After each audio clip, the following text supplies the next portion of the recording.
Hare Krishna, Krishna Krishna, Hare Hare, Hare Ram, Ram Ram, Hare Hare.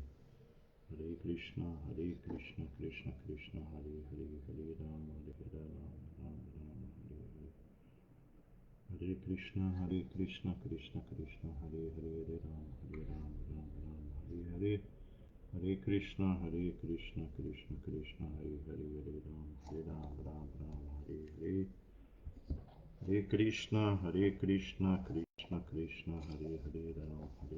Ram Ram, Hare Hare. Hare Krishna, Krishna Krishna, Hare Hare, Ram, Ram, Hare Hare. Hare Krishna, Krishna Krishna, Hare Hare,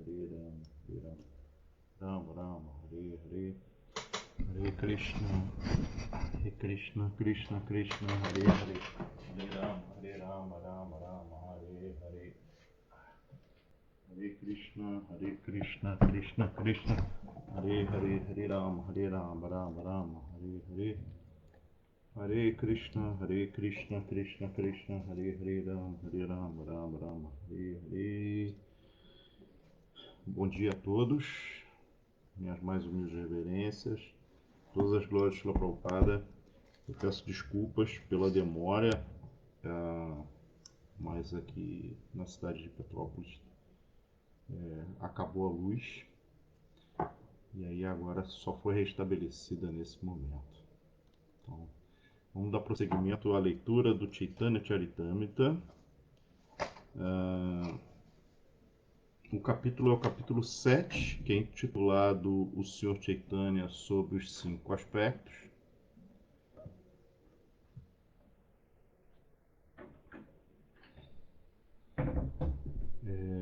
E o verso é o verso 28, o verso 29 e o verso 30.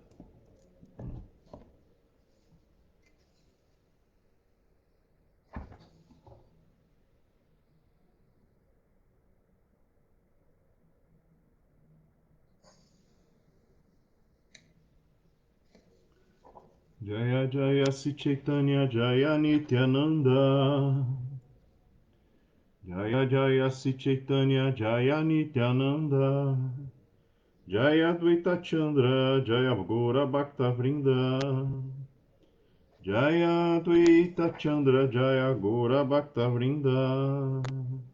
Jaya Jaya Sri Chaitanya Jaya Nityananda. Jaya Jaya Sri Chaitanya Jaya Nityananda. Jaya Dvaita Chandra Jaya Gaura Bhakta Vrinda. Jaya Dvaita Chandra Jaya Gaura Bhakta Vrinda. Eles são versos que têm mais ou menos a mesma métrica da Bhagavad Gita. Então, o capítulo é o capítulo 7, intitulado O Senhor Chaitanya, sobre os 5 aspectos, e fala sobre as 5 verdades, né? É o Panchatattva, né? Então vamos ler o verso 28. Yata yata prema vrit. Yata yata prema vriti kare pancha jane. Ta ta ta ta vade jala vyape iri bhuvane. Yata yata prema vriti kare pancha jane. Ta ta ta ta vade jala vyape tribhuvane. Então, tradução. Quanto mais os 5 membros do Panchatattva provocam a queda de chuvas de amor a Deus, mais a inundação aumenta e se espalha por todo o mundo. Significado dado por sua divina graça C. Bhaktivedanta Swami Srila Prabhupada. O movimento para a consciência de Krishna não é estereotipado ou estagnado. Ele se espalhará por todo o mundo a despeito de todas as objeções de tolos e patifes de que não se pode aceitar como brahmanas ou sannyasis os meletes europeus e americanos. Este verso indica como esse processo se espalhará e inundará o mundo inteiro com consciência de Krishna. Então, Srila Prabhupada aqui ele está explicando que o movimento da consciência de Krishna ele vai se espalhar por todo o mundo. Ele na verdade já se espalhou, né, por todo o mundo. E Srila Prabhupada faz uma observação aqui que, apesar das objeções de tolos e patifes, aqui Srila Prabhupada está se referindo a pessoas que têm a religiosidade, a religiosidade, seja ela Vaishnava ou hindu, como queiram chamar, baseado em conceitos corpóreos como nascimento, casta, né? Então, o movimento para a consciência de Krishna, o movimento de Sankirtana de Chaitanya Mahaprabhu, ele é um movimento includente, ele não é excludente. E ele é não sectário, ele não é sectário. Ele entende que, na verdade, todas as pessoas, todas as almas espirituais, elas podem praticar esse processo. Chaitanya Mahaprabhu, inclusive, ele categoriza, né, os diferentes praticantes de processos de espiritualidade.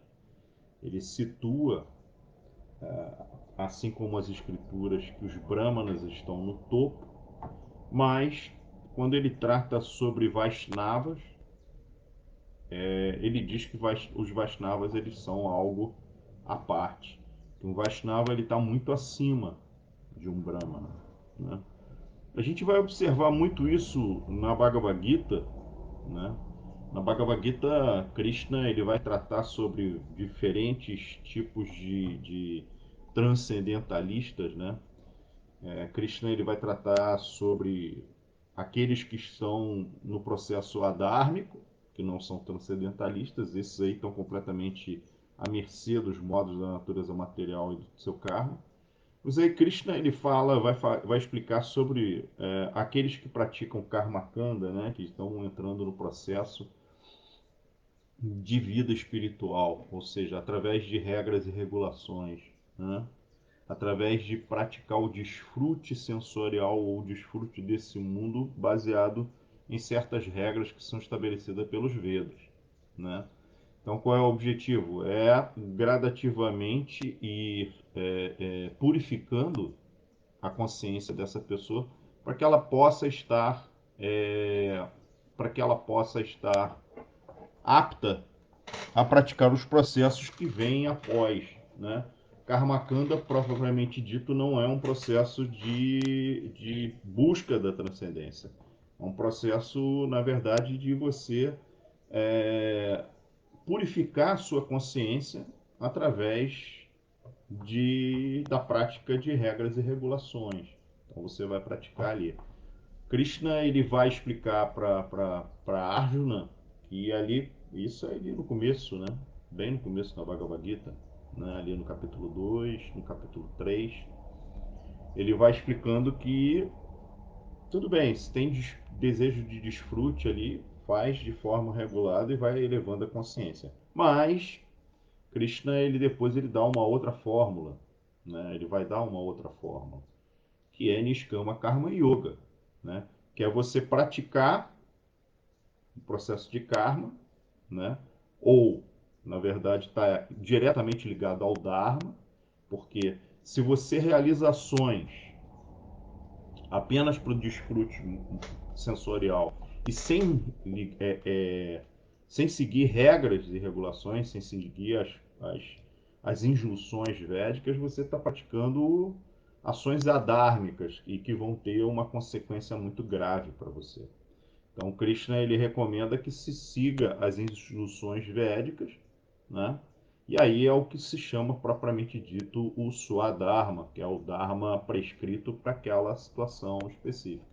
Então a pessoa cumpre o seu Dharma e ela vai elevando a sua consciência e ela vai obtendo também desfrute material. Ela vai obtendo o desfrute desse mundo, ela vai desfrutando desse mundo, né? Mas Krishna depois ele vai acabar explicando uma coisa chamada Niskama Karma Yoga. Ele fala assim, olha, faz o teu dharma, mas sem desejar o fruto da tua ação. Vai gradativamente se desapegando do fruto da tua ação, né?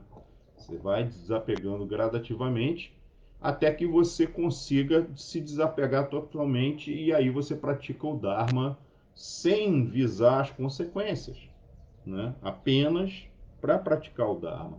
E é isso que Krishna ele vai recomendar para Arjuna num segundo momento. Porém, Krishna depois, e aí nesse processo de desapego, né, da prática de Niskama Karma Yoga, Krishna ele vai falar sobre outros aspectos, como por exemplo o Jnana, né? Que é o que? É você desenvolver o conhecimento, né? Então, a primeira coisa que Krishna estabelece de Jnana é uma filosofia chamada Sankhya, que diferencia a matéria do espírito, né? Faz a diferenciação o que é matéria e o que é espírito. Isso é a parte mais básica que tem para você começar a trilhar ali a transcendência, né? Porque se a gente não entende que nós não somos o corpo, então o processo de transcendência não faz nenhum sentido para essa pessoa. Então a primeira coisa é entender a diferença de matéria e espírito, que nós não somos o corpo, que nós somos uma alma espiritual que temos um corpo, né? Nós não somos um corpo material que tem uma alma espiritual, mas uma alma espiritual que está em um corpo material. Então Krishna vai descrever isso, Sankhya, né? E aí Krishna finalmente ele vai falar sobre Jnana, que é esse conhecimento que você vai desenvolvendo e vai buscando, né, o desapego, né? E aí a Arjuna nesse momento, quando Krishna vai falar sobre Jnana Yoga, que é justamente o desapego completo desse mundo através do processo de conhecimento e de autoconhecimento, Arjuna pergunta para Krishna: ó Krishna, o que é melhor? É a ação ou é a renúncia, né? O que é melhor? É a gente praticar o Dharma ou é a gente renunciar completamente a esse mundo? Aí Krishna ele vai falar ali no terceiro capítulo. Depende. Se você tem ainda muitos desejos materiais, se você fizer renúncia, você vai estar fazendo renúncia falsa. E isso vai ter consequências ruins.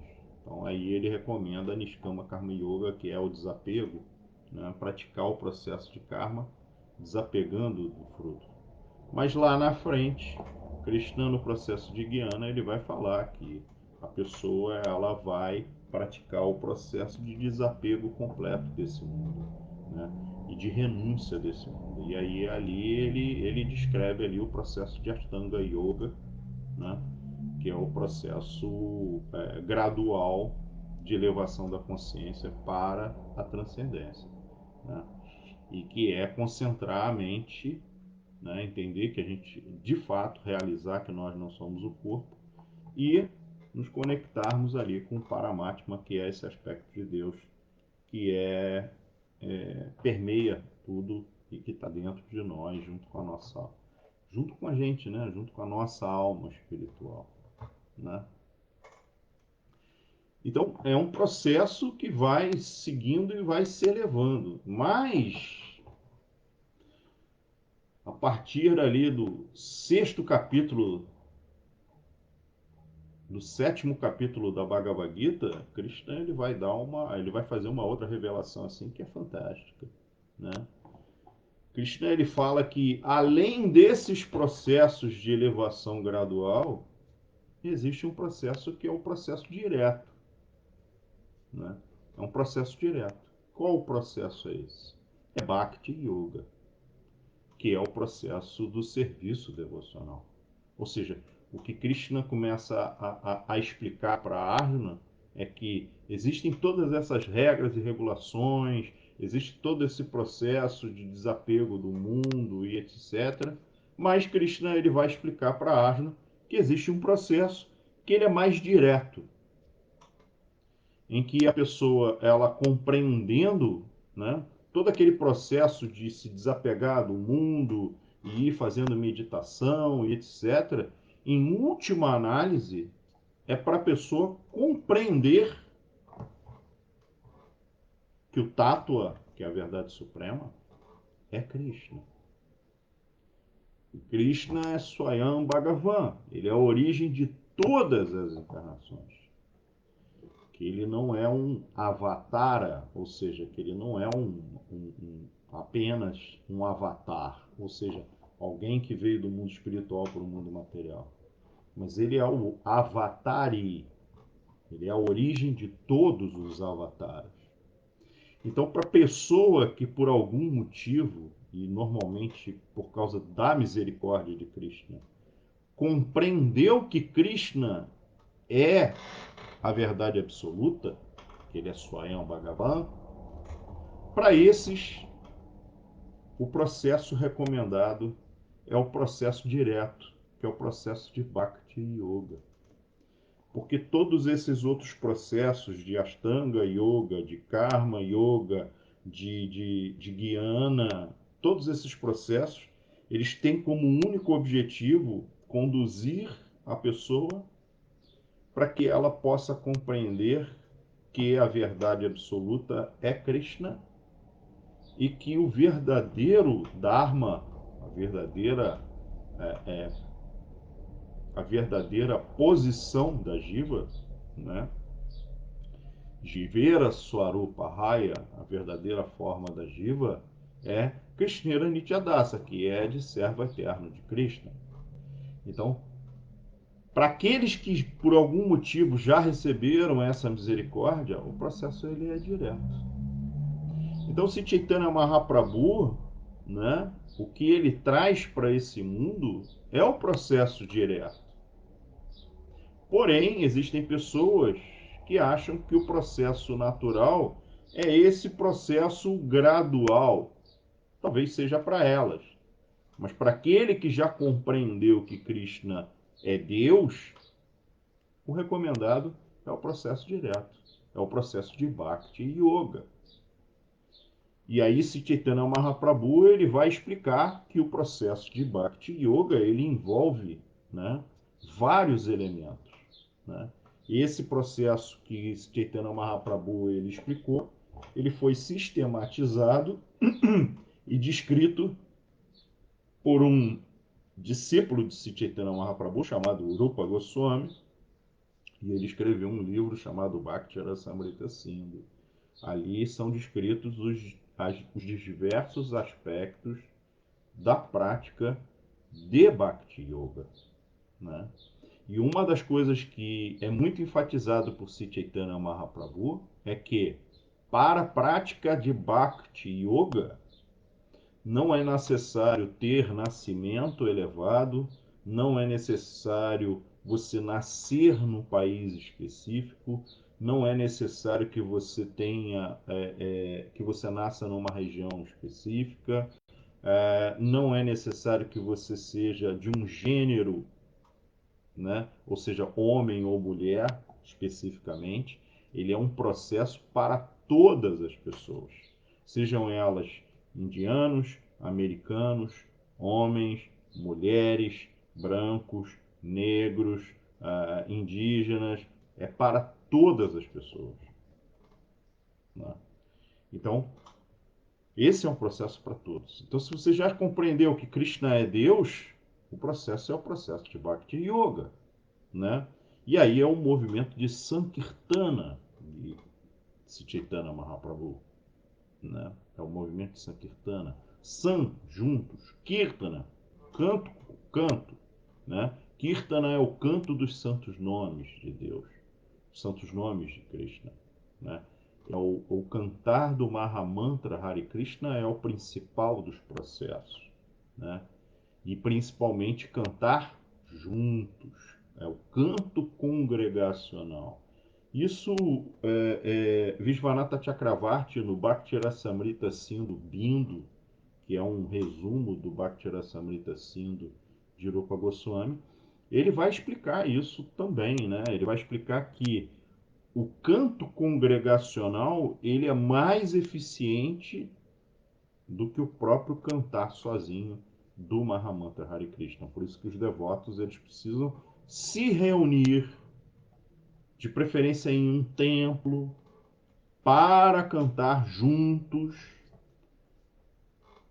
os santos nomes do Senhor. Isso não quer dizer que a gente tem que parar de cantar a japa, né? A prática do canto das 16 voltas. Mas o cantar junto, o Sankirtana, ele é o processo mais poderoso de todos os processos, né? Segundo Vishwanatha Chakravarti, né? Então, nesse processo de prática espiritual, né, a primeira coisa, existem vários aspectos. Um deles é o cantar dos santos nomes do Senhor. O segundo é seguir as regras e regulações. Então, parte do mesmo princípio de yamas e niyamas de Ashtanga Yoga, aceitar tudo que é favorável para a prática do serviço devocional e rejeitar tudo que é desfavorável, né?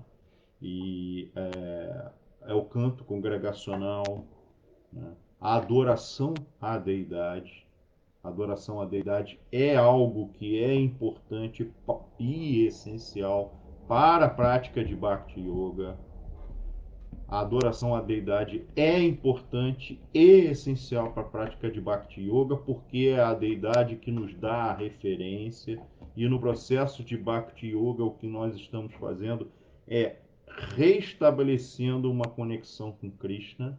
E a deidade, ela é a referência que Krishna nos deu de forma misericordiosa, porque para nós é importante a referência física, é importante ver, mas como ainda não temos os olhos espirituais para ver a forma transcendental do Senhor, ele se permite se limitar numa forma de pedra, de madeira ou de metal, para que nós possamos estabelecer esse relacionamento com ele.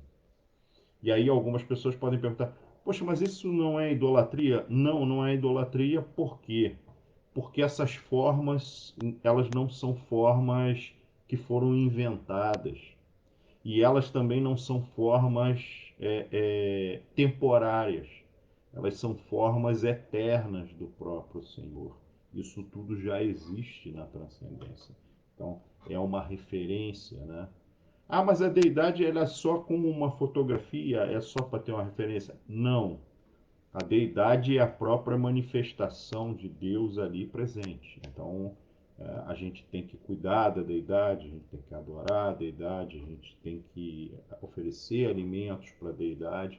E esse é um outro aspecto que é importante também da prática de Bhakti Yoga, é oferecer os alimentos para Krishna, para poder obter em troca a misericórdia que é Bhagavan Prasada, né?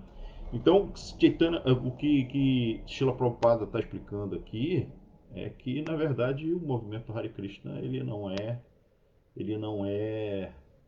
esse movimento de Sankirtana de Chaitanya Mahaprabhu e que vai nos conceder a bênção última, que é Prema Bhakti, né? Ele não é sectário, né? Tanto que um dos principais seguidores de Chaitanya Mahaprabhu, que é Haridas Thakur, que é o santo, o nosso Namacharya, ou seja, a referência no cantar dos santos nomes do Senhor, ele é de nascimento muçulmano, né?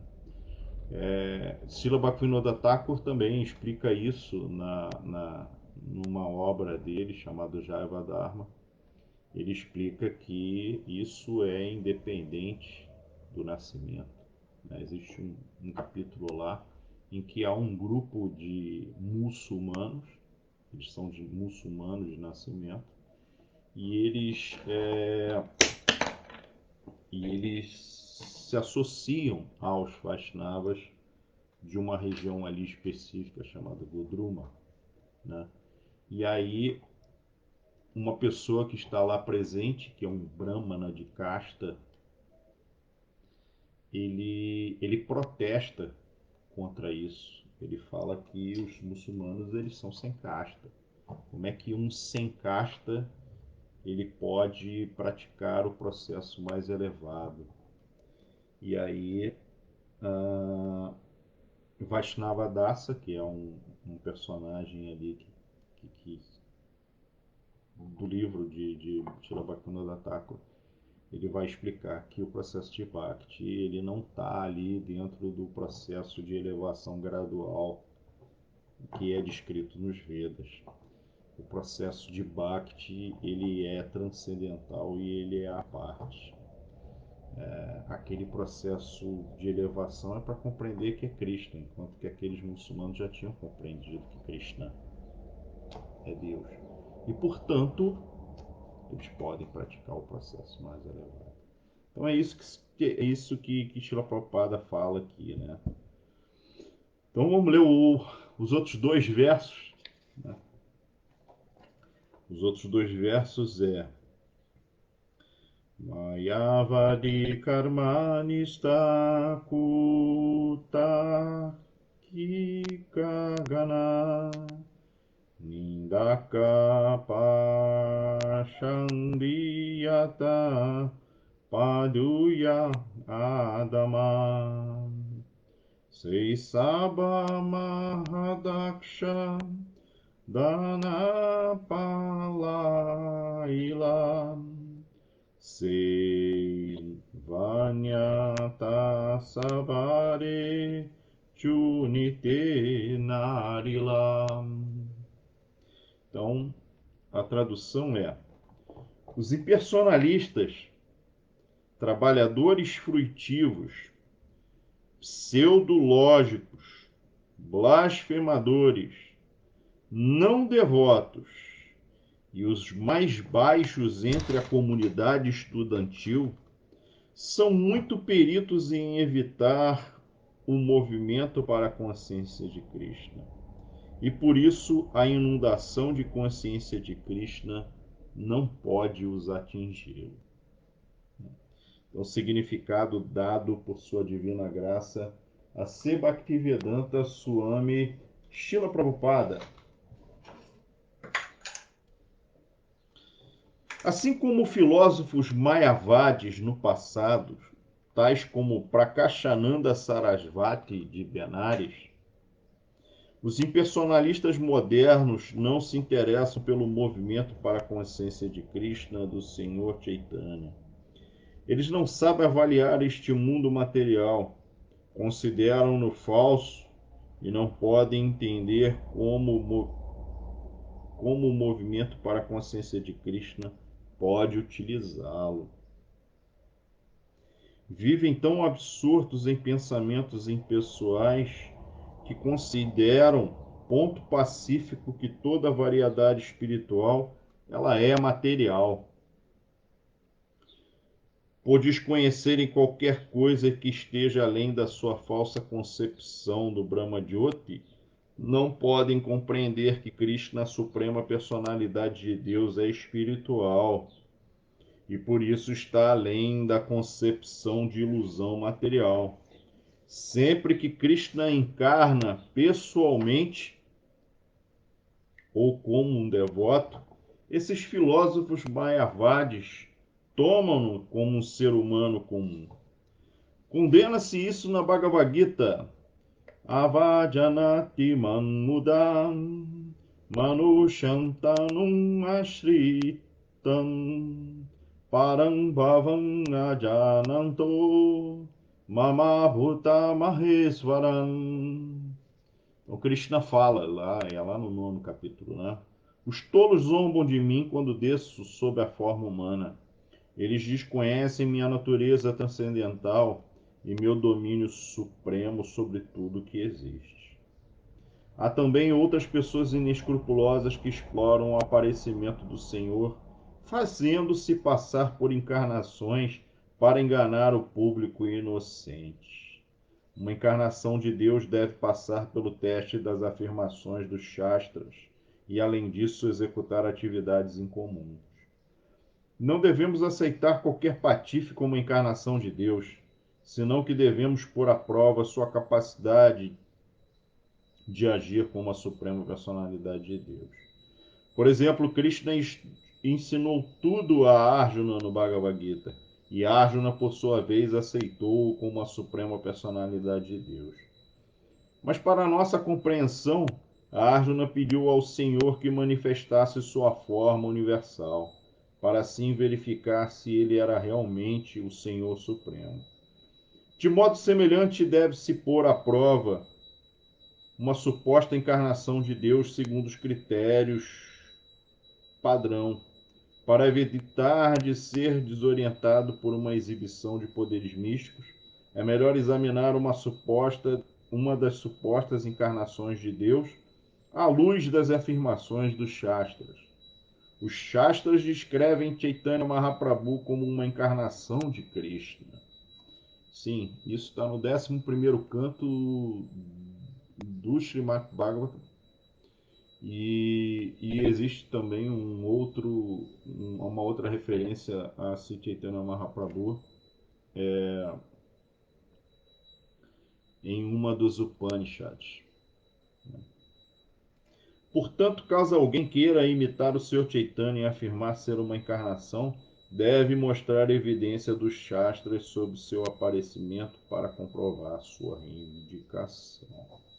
Om Gyana Timirandasya Gyananjana Chalakaya Chakshuru Militam Jana Tasmai Sri Gurave Namaha Sri Chaitanya Manovistan Staptan Yana Bhutale Swayam Rupaha Kadama Hyanda Dati Swapadantikam Vanderam Siguru Selta Padakamalam Siguru Vaishnavam Cha Sirupam Sagrajantam Sahagana Ragunata Vitantam Sadivam Sadvaitam Savadutam Parijana Sahitam Krishna Chaitanya Devam Sirada Krishna Padam Sahagana Lalita Sirvishakam Vitasya He Krishna Karuna Sindhu Dinabandhu Jagatpate Gopesha Gopika Kantarada Kantanamostute Tapja Kanchana Gourangi Radhe Vrindavaneshwari Vrishabhanu Sutidevi Pranamami Harikiri Nama Om Vishnu Padaya Krishna Presta Bhutare Srimati Purushatraya Swami Nityanamine Namaste Gora Vrindavana Acharya Jina Palaya Pramada Prabhupada Sevako Vedanta Shiksha Golokadama Prandare Kataha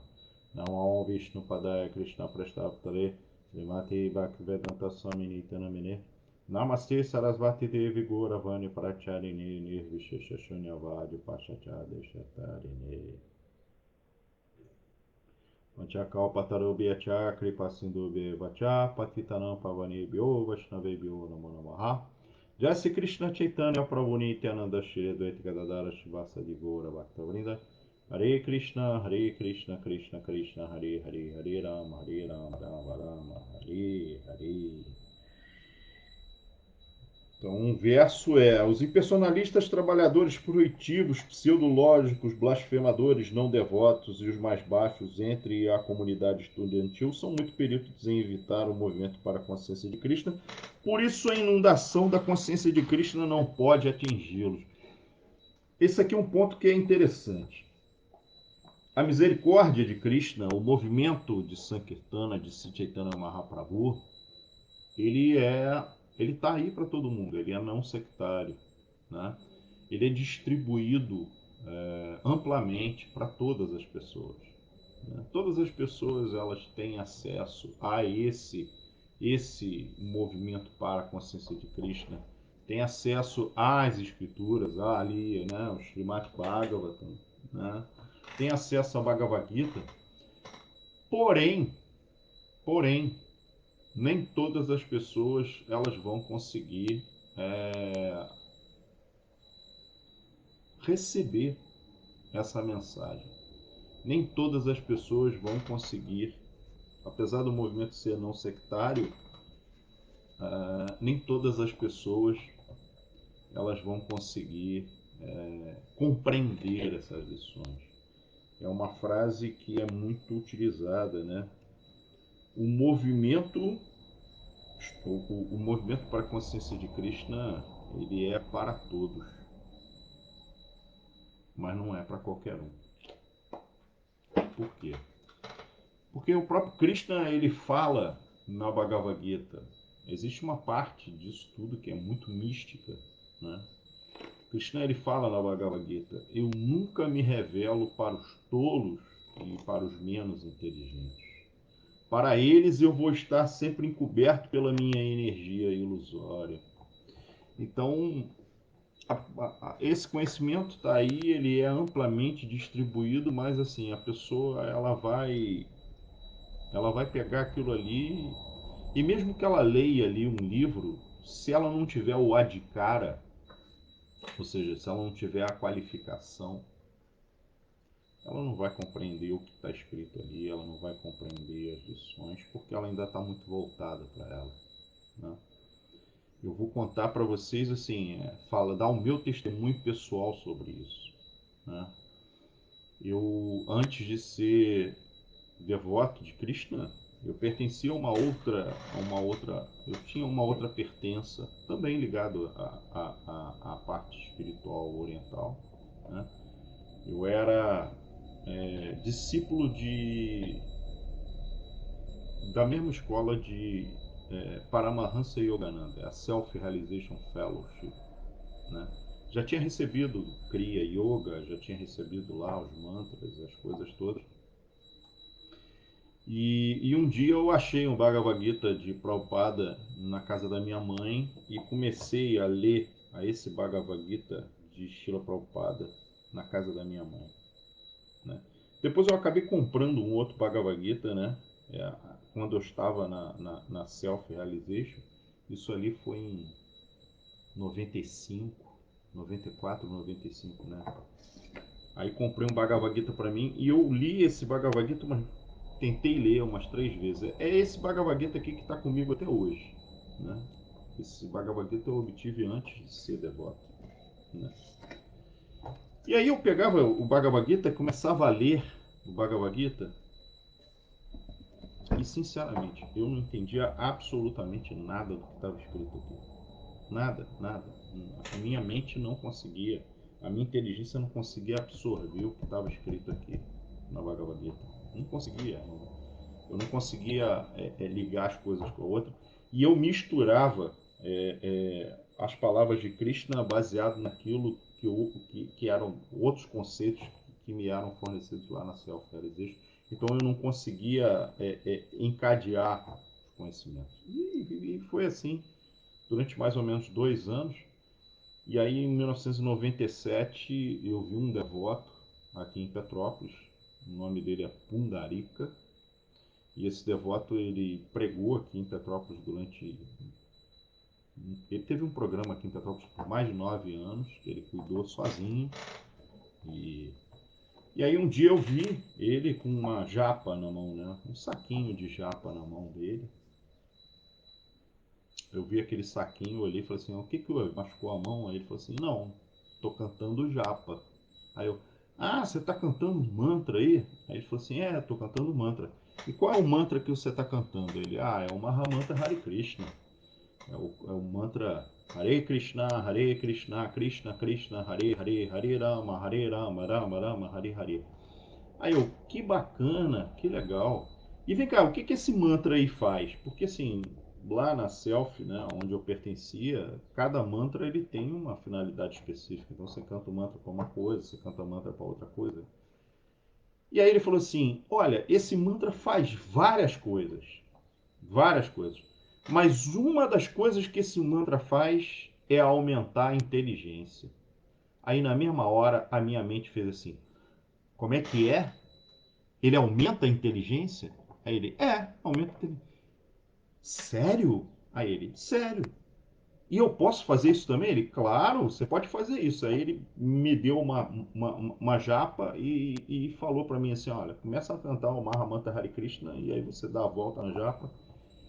E aí eu comecei a cantar o Mahamantra Hare Krishna nessa época, né? Foi ali em meados de 97.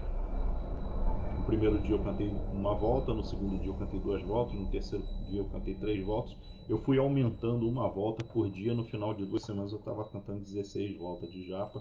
E assim fui por 2 meses cantando 16 voltas de japa todos os dias. E aí é muito interessante, por quê? Porque aí eu ia cantando a japa e eu ia tendo algumas realizações, algumas coisas.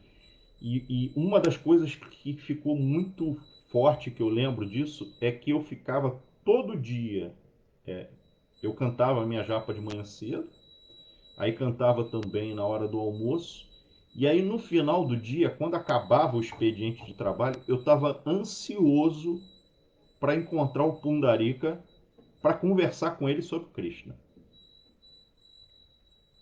Ou seja, assim, era o desejo, né? E aí eu lembro que eu peguei o Bhagavad Gita, eu falei assim, poxa, aquele Bhagavad Gita lá de Prabhupada, que é o... E aí Pundarika começou a explicar algumas coisas sobre Krishna e sobre o processo da consciência de Krishna, etc. E aí ele falou assim, você tem o Bhagavad Gita? Eu falei assim, tenho. Aí ele, pô, tenta ler o Bhagavad Gita. Eu falei, pô, mas é muito difícil. Ele, não, tenta de novo. E aí eu peguei o Bhagavad Gita em casa e aí eu comecei a ler o Bhagavad Gita. Eu lembro, inclusive, que ele falou assim, ó, lê a partir do segundo capítulo, leia o segundo capítulo porque é o resumo da Bhagavad Gita. E aí eu comecei a ler o Bhagavad Gita e foi incrível. A experiência foi mística. Porque aquela dificuldade que eu tinha antes de compreender o que estava escrito na Bhagavad Gita, parece que essa dificuldade acabou, porque eu comecei a ler e as coisas começaram a fazer sentido, aquilo que estava escrito ali. E aí eu fui lendo a Bhagavad Gita e as coisas foram fazendo sentido para mim. E eu estou dando testemunho aqui para vocês por duas coisas. De fato, a gente só vai compreender o que está aqui se a gente praticar o cantar dos santos nomes do Senhor. Praticar o cantar do Mahamantra Hare Krishna. Se a gente não cantar o Mahamantra Hare Krishna, a gente não vai conseguir entrar nessa experiência mística de compreender aquilo que está aqui. Então, no momento que você canta o Mahamantra Hare Krishna, o véu ele começa a se descortinar. Essa névoa ela começa aos poucos a dissipar e aí você consegue compreender, né? Aí você consegue começar a desenvolver Jnana, que é o conhecimento transcendental, né? Então por isso que Prabhupada está dizendo aqui, os impersonalistas, trabalhadores fruitivos, pseudológicos, blasfemadores, não devotos, eles não vão aceitar o movimento Sankirtana, porque eles não aceitam Krishna como sendo Deus. Eles não sabem que Krishna é Deus. Principalmente os impersonalistas. Esses é que realmente, dificilmente, só se tiver alguém com a potência de Sri Chaitanya Mahaprabhu, só um Sri Chaitanya Mahaprabhu é que consegue com a potência, mas aí é o próprio Krishna que consegue transformar um impersonalista, como é o caso de Sarvabhauma Bhattacharya, num bhakta, um devoto puro, né? Num associ... Mas porque também ele era um associado eterno de Sri Chaitanya Mahaprabhu, né? Por quê?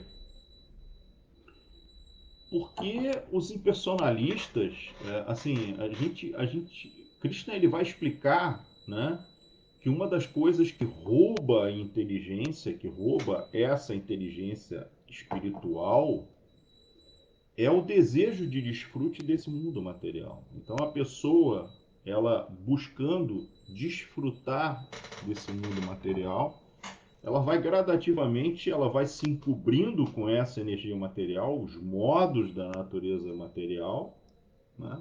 Ela vai se encobrindo com os modos da natureza material e ela vai tendo cada vez mais dificuldade de compreender aquilo que é espiritual ou aquilo que está além desse mundo material, né?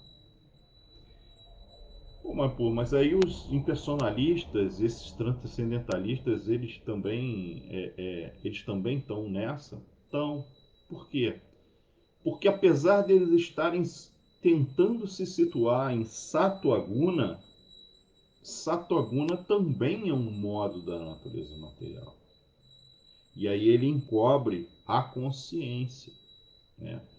A gente vai ver isso, por exemplo, no Srimad Bhagavatam, né? Lá no Srimad Bhagavatam, no primeiro canto, né? Na vida anterior de Narada Muni, né? Na vida anterior de Narada Muni ele obteve ali o conhecimento sobre a transcendência de brahmanas que passaram pela casa da mãe dele, mas aí ele perdeu a mãe dele, ele tinha 5 anos de idade, e ele começa a peregrinar, mas aí as lições sobre a espiritualidade ele já tinha absorvido, porque provavelmente em vidas anteriores já tinha praticado algum tipo de processo. E aí ele vai caminhando e ele chega num lugar que existe uma árvore, existe um lago, isso lá nos Himalaias, nas montanhas, e ele começa a meditar, ele começa a fazer a meditação. Ele começa a meditar, fazer o processo de Ashtanga Yoga, o processo de meditação.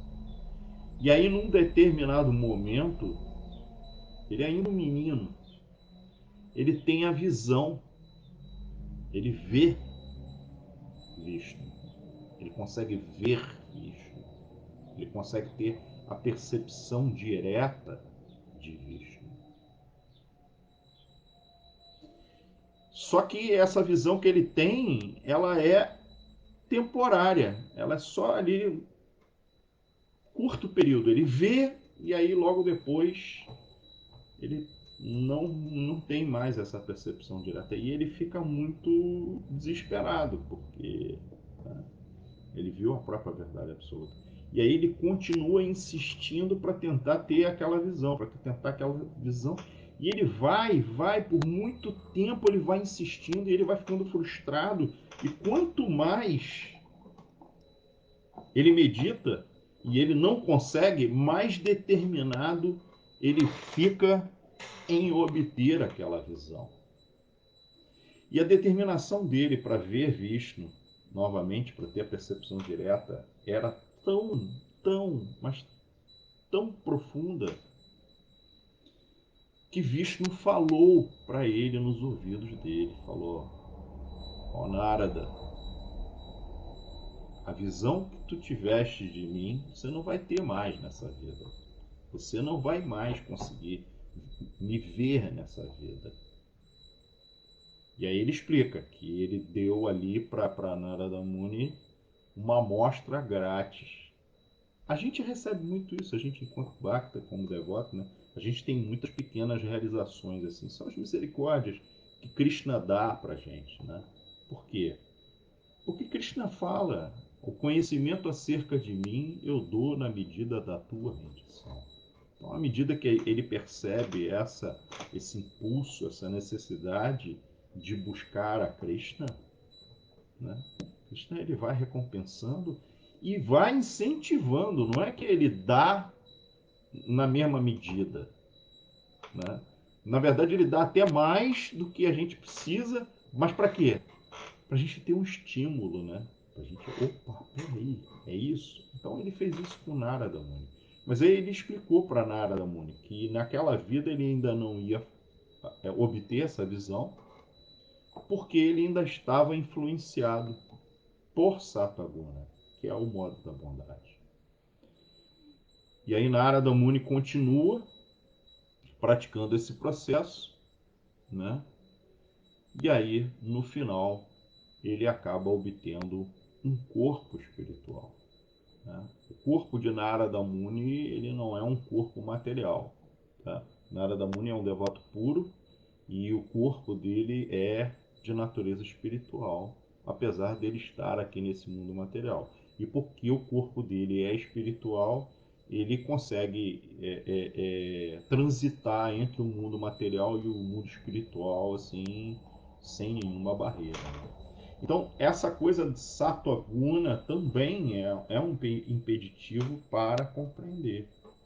Então, as pessoas que são filósofos, assim, os impersonalistas, por exemplo, essas especulações mentais, isso também, no fundo, isso é desejo de desfrute. É desejo de desfrute. E isso também é um impeditivo. E aí, principalmente, né, por exemplo, uma pessoa que é um filósofo, que é um cientista, né, essa tentativa de buscar o conhecimento, essa tentativa de entender o mundo, né, e mesmo exatamente, Marcos Marquinhos, é a luxúria. No Bhagavad Gita, Krishna ele fala que o grande inimigo é a luxúria. A luxúria é uma compulsão, é um impulso, né? É um desejo ou um ato e que você não consegue controlar. Então, as pessoas que são materialistas grosseiros, a compulsão deles é pelo quê?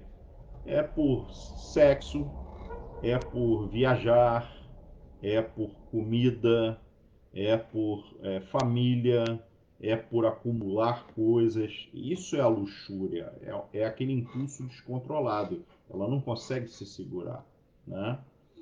A própria luxo, são os apegos. É um apego, só que ele é um apego completamente desmedido, é um apego assim muito forte. E os filósofos, também os grandes pensadores, né, pessoas que são grandes pensadores, grandes cientistas, muitas vezes eles já se livraram da luxúria ou dessa compulsão com relação às coisas mais grosseiras, né, que é bebida, intoxicação, sexo, família, etc. Mas eles também têm essa luxúria.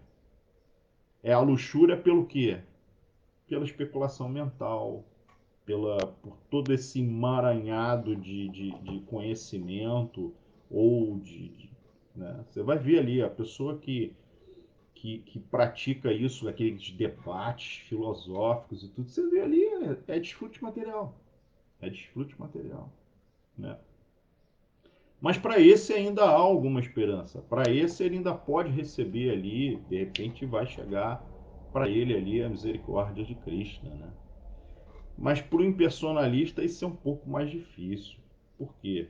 Porque o impersonalista ele acabou compreendendo a verdade absoluta, o tattva, de uma forma equivocada. Né? Isso está descrito no Padma Purana. No Padma Purana, Shiva ele fala para sua esposa Parvati: vou até o mundo material. Ele vem nesse mundo aqui, ele encarna na forma de um grande sadhu, né, para pregar uma filosofia muito parecida com o budismo, Bauda, para enganar os tolos e os menos inteligentes. Quem são os tolos e os menos inteligentes? São justamente essas pessoas, né, que têm esse impulso para especulação mental, né, para criar esses castelos de especulação mental, esses emaranhados de raciocínio e etc. Ah, eu acho que é isso, eu acho que é aquilo. Então, aí vão criando toda uma série de teorias. Esses é que são os menos inteligentes. Mas por que eles são descritos como menos inteligentes? Porque eles têm inteligência mundana, inteligência material. Eles não têm inteligência espiritual, não têm buddhi. E quanto mais eles vão desenvolvendo essa inteligência material, mais eles vão fortalecendo essa outra camada que encobre a alma espiritual. São as três camadas que encobrem a alma espiritual. É a mente, a inteligência e o ahankara, e o falso ego. Então, essa prática também condiciona mais ainda. Então, esse sábio, que é uma encarnação de Shiva, é uma encarnação de Shiva, o nome dele é Shankaracharya. Shankara. Shankara vem aqui a esse mundo no século VIII. Ele restabelece a autoridade dos Vedas, porque nesse período o budismo ele era completamente proeminente, e o budismo ele é fora dos Vedas, né? Ele não se utiliza do conhecimento dos Vedas. O budismo ele a epistemologia budista, ela não utiliza a literatura védica como referência para o conhecimento. E aí o que Shankara faz? Shankara ele refuta o budismo, mas ele refuta assim, modificando um pouco, porque na verdade o impersonalismo ele é muito parecido com o budismo. É muito parecido com o budismo. Mas o que a Shankara faz? Ele estabelece a sua filosofia, que é Vedanta, né? É chamado Uttara Mimamsa, porque existe uma outra escola que é Mimamsa. Mimamsa é uma escola filosófica que estabelece que o propósito da vida é cumprir o Dharma, né? E é o Swadharma, esse Dharma. Mas aí Shankara fala que não, que além do Swadharma, que é esse Dharma que envolve os 4 Varnas e os 4 Ashrams, existe o Sanatana Dharma, existe o Dharma que vai além desse Dharma, né? Que é o, e aí ele estabelece o Vedanta, ou seja, Anta é a conclusão, Veda, a conclusão dos Vedas, ou seja, que, por isso que é chamado de Uttara Mimamsa, porque Mimamsa pode ser chamado de Purva Mimamsa, ou Mimamsa menor, e Uttara Mimamsa é Mimamsa maior, né? Isso é o que Shankara estabeleceu, né? Então, que você tem que cumprir o Dharma, sim, mas que existe um Dharma além disso, que é a busca pela transcendência, né? E aí Shankara ele estabelece o que? A referência do conhecimento védico como a referência para a compreensão da verdade absoluta, né? Ou seja, Shankara ele afasta todas essas especulações mentais, né, que o budismo fazia, e ele estabelece, olha, vão fazer especulação mental, mas tem que ser baseado aqui nas escrituras, que é Shabda Pramana, né? E aí ele estabelece o que? 3 fontes de conhecimento. São 10 Upanishads, Taittiriya Upanishad, e assim vai. São 10 Upanishads. A Bhagavad Gita é a segunda, é chamado, essas 3 fontes é chamado Pastanatraya, são as 3 fontes de conhecimento, né? Então são essas 10 Upanishads, a Bhagavad Gita e o Vedanta Sutra de Vyasadeva. O Vedanta Sutra é o comentário, é na verdade o resumo que Vyasadeva fez das Upanishads. Então são esses 3 aí que Shankara ele estabelece. Nós que somos Gaudiyas Vaishnavas, nós também utilizamos essas 3 fontes como referência para a gente, né? Então todo mundo que pertence à escola de Vedanta, sejam impersonalistas ou personalistas, utilizam essa metodologia que foi estabelecida por Shankara, né? Apenas que nós Vaishnavas nós acrescentamos outros livros, né? Outras. Bom, então Shankara, na sua filosofia, o que Shankara ele estabelece? Ele estabelece que a verdade absoluta, o tattva, ele denomina, e na verdade ele referencia, que está referenciado lá nas Upanishads, é Brahman, né? É Brahman, é a verdade absoluta. Só que o problema é que nas Upanishads, esse Brahman, ele pode ser descrito de 2 formas. Uma, existem versos que são chamados de versos Nirguna, né?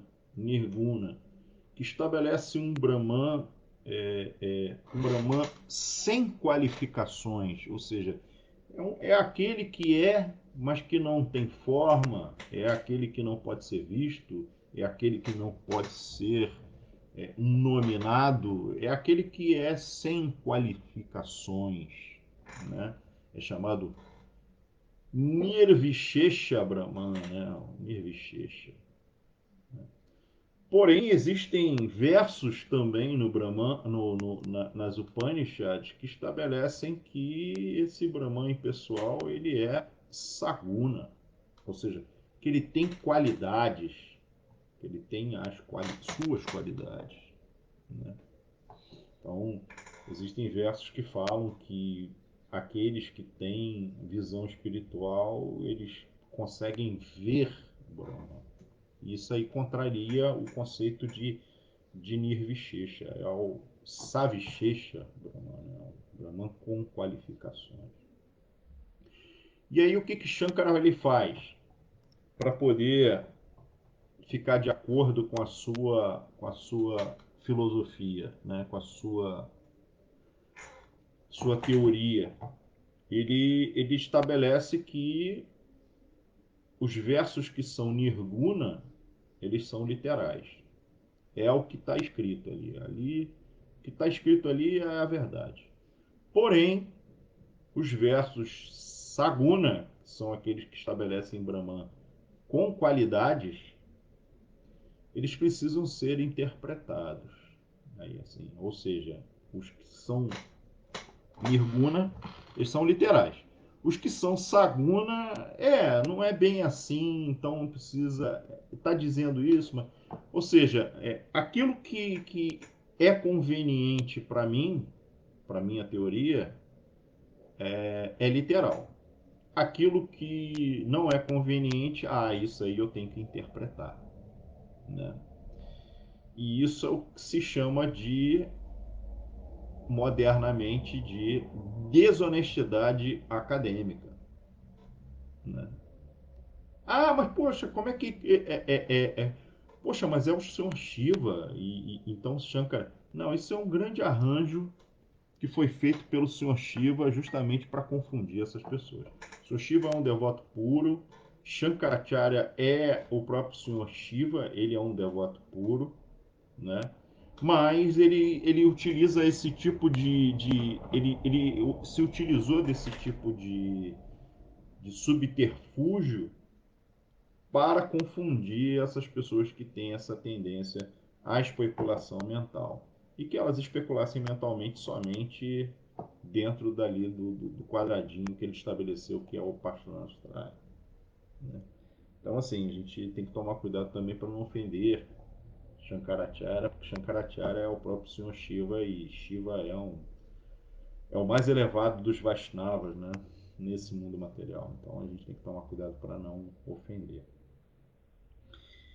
E o próprio senhor, então, Shankara ele utiliza ali de malabarismos retóricos e malabarismos gramaticais, né? E aí ele vai ensinando toda essa metodologia, etc. Ele vai explicando que o Brahman, ele é um Brahman pessoal, que ele não e que na verdade esse mundo material aqui, né? E mesmo nós, né?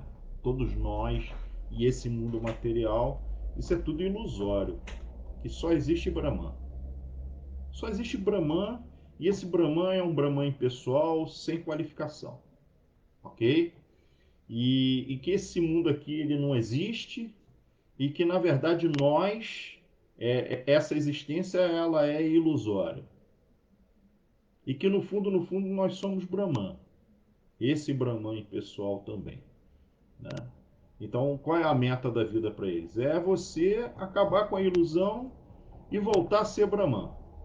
Mas voltar a ser Brahman e ser o quê? É ser algo impessoal. Só que essa teoria aí, ela assim, por isso que é chamada de Mayavadi, né? Por quê? Porque essa ilusão, né? Eu sou Brahman, então o Brahman é absoluto. Eu sou Brahman, você é Brahman, todo mundo é Brahman. E Maya? O que é Maya? Maya é essa ilusão, né? Maya é a ilusão, que é uma energia de Brahman. Aí você pergunta para o impersonalista assim, tá, mas me explica uma coisa, como é que é esse negócio aí? Brahman é o absoluto? É o absoluto. E Maya é uma energia de Brahman? É. Então, então eu sou Brahman e aí eu fui iludido por Maya e eu sou Brahman, mas eu não lembro que eu sou Brahman? Como é que é isso? Como é que pode um Brahman que é absoluto ser controlado pela energia que é dele próprio? Se ele é controlado pela energia, ele não é absoluto. E aí quem é absoluto é Maya, que é a ilusão. Por isso que a gente chama os impersonalistas de Mayavadis, porque é a teoria da ilusão. Ou seja, eles são controlados. Não tem muita lógica isso. Né? Então, quando você pergunta a eles, eles dão aquela derrapada. Aí eles começam a utilizar de uma série de malabarismos retóricos e gramaticais e tudo para justificar isso. Aí você faz a pergunta assim: tá, mas esse Brahman ele é impessoal e ele é uma energia, mas como é que se explica toda essa variedade? Variedade de formas, variedade de cores e individualidade. Como é que pode, assim, esse Brahman ele ter tantas individualidades? Se ele é absoluto, se ele é absoluto, se ele é tudo, por que que ele se particionou? Não, ele não se particionou. Tá, mas por que que existem essas individualidades? Por que que existe tanta variedade? Se no Brahman não existe variedade, por que que existe tanta? Aí eles também se enrolam com isso daí. Aí eles se utilizam de toda uma série de argumentos é, é, é, gramaticais e tudo. Mas o próprio Shankaracharya, ele lá no final da sua vida, ele fala um verso que é muito famoso. É Bhaja Govinda, Bhaja Govinda, Govinda, Bhaja, Muda Mate. Né? Ou seja, o que, que ele está falando nesse verso? Que eu não vou saber, eu não lembro ele assim de cabeça, né? Eu tenho que decorar esse verso. Mas ele fala assim: ó você, seu tolo, muda. No momento da sua morte, malabarismos gramaticais não vão te salvar. Adore a Govinda, adore a Govinda, adore a Govinda. Então, no final, a última coisa que Shankaracharya deixa escrito é falando assim, ó, olha só, esquece isso tudo que eu falei e somente adore a Govinda. Então, como é que se Chaitanya... E o que é interessante, porque toda essa teoria de Shankaracharya, ela foi refutada lá no século XI por Ramanujacharya. Foi tudo refutado por Ramanujacharya. Mas a gente está aqui no século XXI, 1000 anos depois, e ainda tem gente seguindo essa teologia, essa filosofia. Por quê? Porque ali estão encobertos pela energia material e aí não tem inteligência para compreender. Né? Essa que é a verdade. Se Chaitanya Mahaprabhu, ele é que faz a conciliação. Ele que explica essa variedade. Primeira coisa que Chaitanya Mahaprabhu ele explica, isso está ali no primeiro canto do Srimad Bhagavatam, né? Que a verdade absoluta ela é única, como é o Brahman, é única, mas com três aspectos. O primeiro aspecto é Paramatma, que é o aspecto individualizado e que permeia toda a natureza material.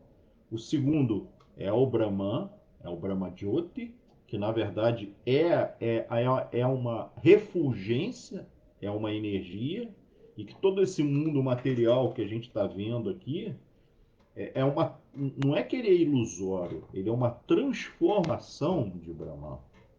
Tá? Mas existe um terceiro aspecto que é Bhagavan, que é o próprio Krishna, que é a personalidade de Deus. Deus como uma pessoa.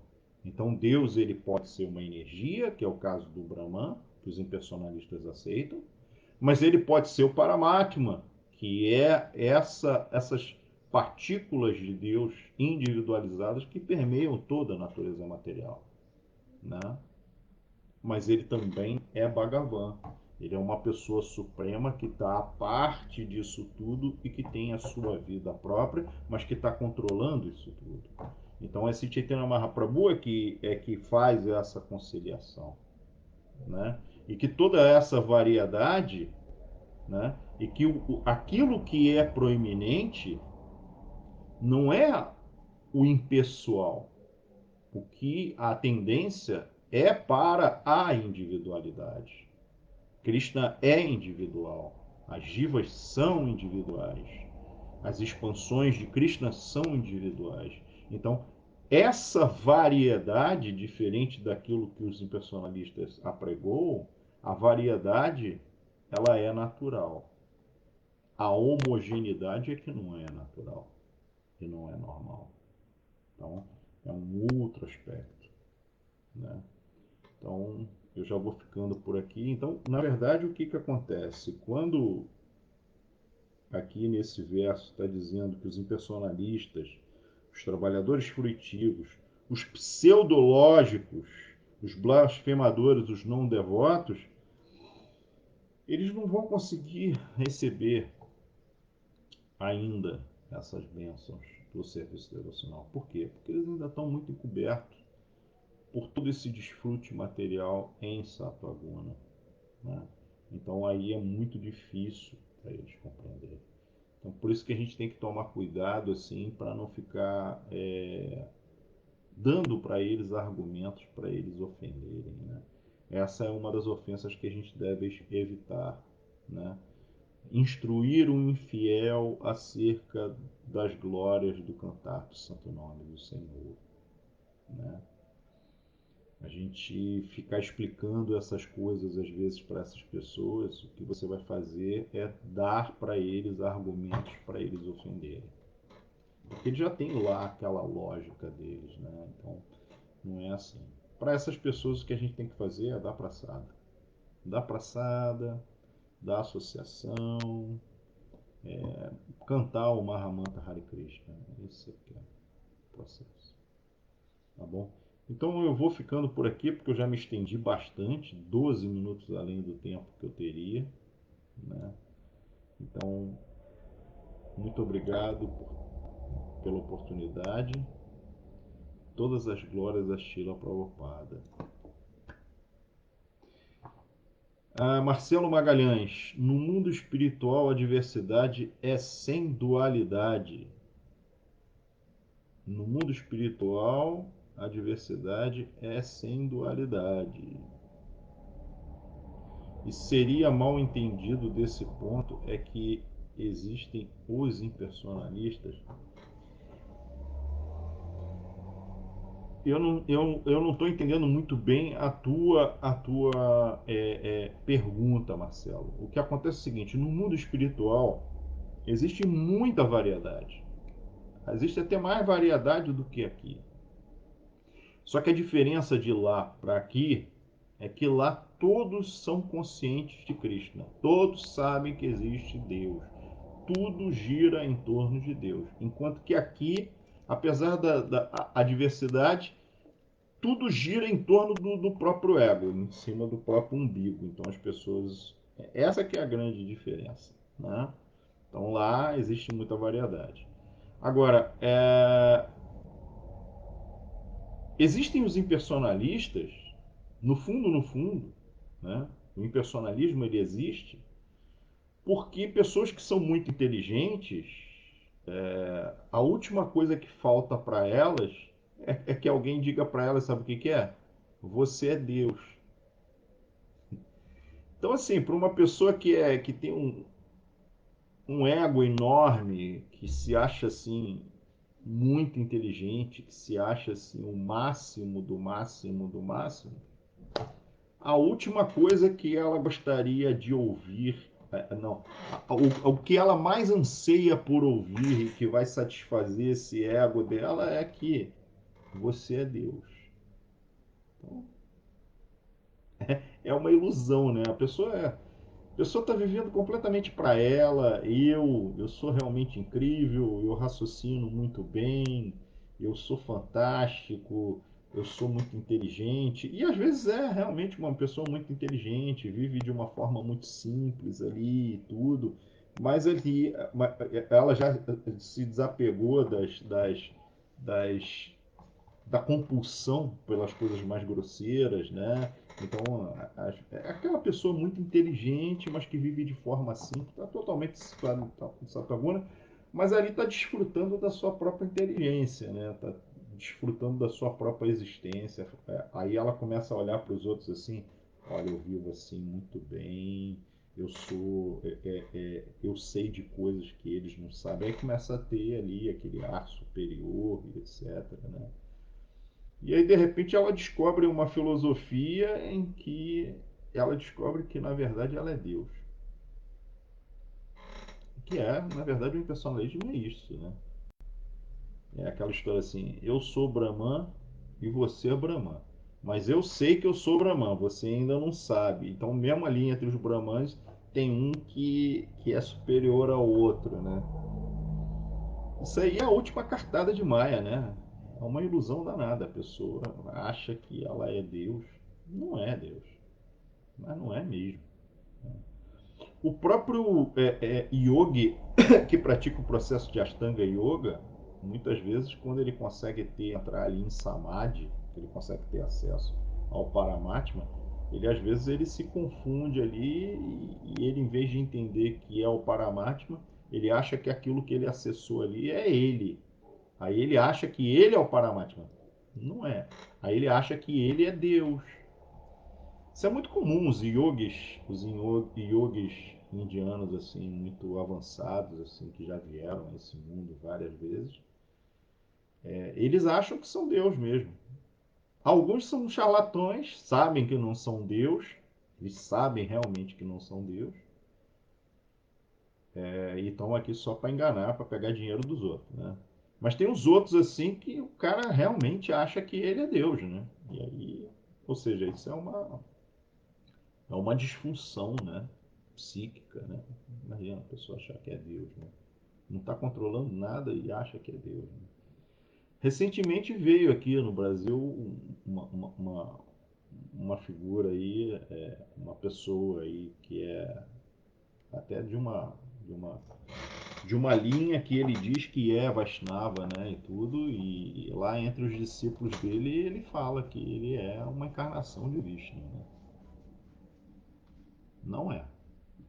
Isso aí Isso aí está muito evidente, assim, que não é. Né? Porque se para ser uma encarnação de Vishnu ali, Srila Prabhupada mesmo fala quais são os sintomas, o que, que tem que fazer, né? Mas vai saber, né? Se ele está iludido ou o certo é que ele está iludindo os outros. Tem um monte de seguidores aí que acham que ele é um avatar de Vishnu. E não é. Tá bom? Então vou parando por aqui. Todas as glórias, Srila Prabhupada.